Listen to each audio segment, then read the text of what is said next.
السلام عليكم، ايه الاخبار؟ عاملين ايه؟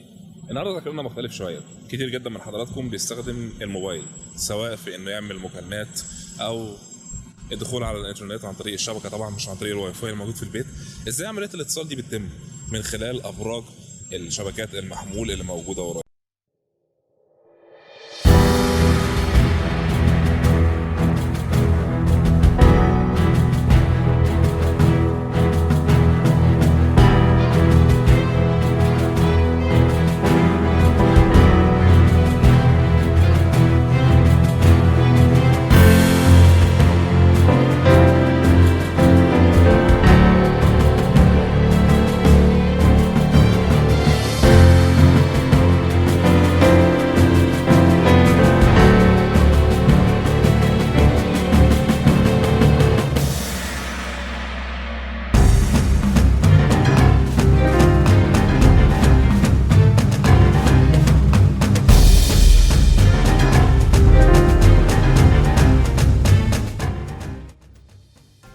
النهارده هناخدكم في جولة ممتعة وشيقة.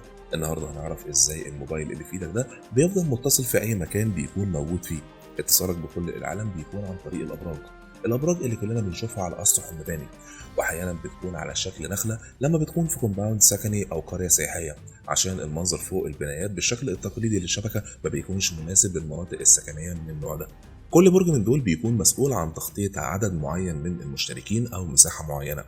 انتشار الشبكات دي بياخد الشكل الهندسي لخلية النحل، وعشان كده الموبايل بيكون اسمه الهاتف الخلوي.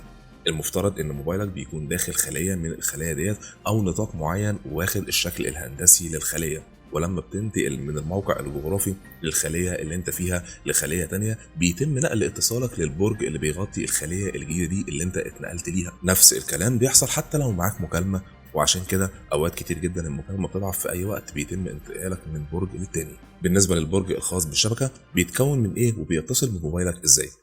اول حاجه بتكون موجوده في برج الشبكه هي مجموعه من الاجهزه اللي بتكون مسؤوله عن تقويه الاشاره واعاده ارسالها للابراج التانيه، ومن ثم المشغل الرئيسي او قلب الشبكه، وده هو القلب النابض للشبكه بالكامل.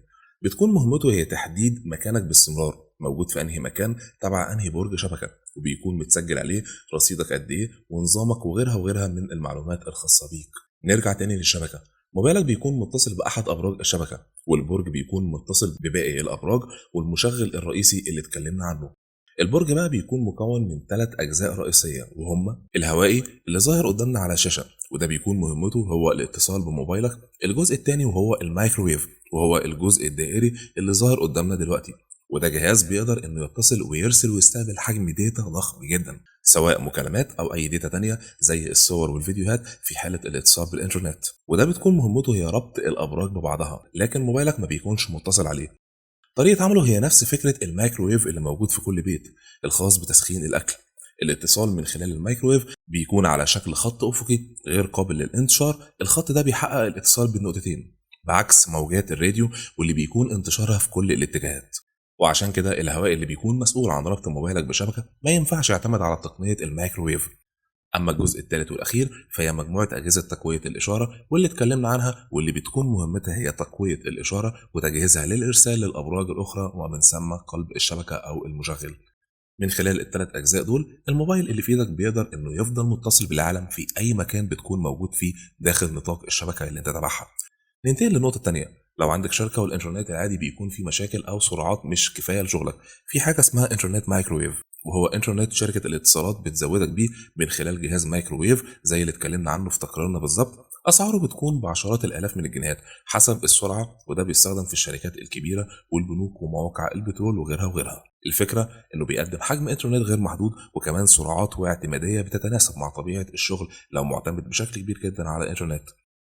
بفضل ربنا علينا انه سخر لينا عقول قدرت انها تخلي الانسان حياته اسهل وافضل من خلال تقنيات بتتطور يوم بعد يوم بوتيره اسرع من التوقع او التخيل. المهم هو ان احنا نستخدم التقنيات دي في شكل مفيد بعيدا عن التفاهه وضياع العمر على الفاضي. هنا تقريرنا بيكون انتهى. شكرا على المتابعه، واستنونا في تقارير تانية جايه كتير لكل شيء نراه يستحق النشر لحضراتكم سواء داخل مصر او بره مصر باذن الله.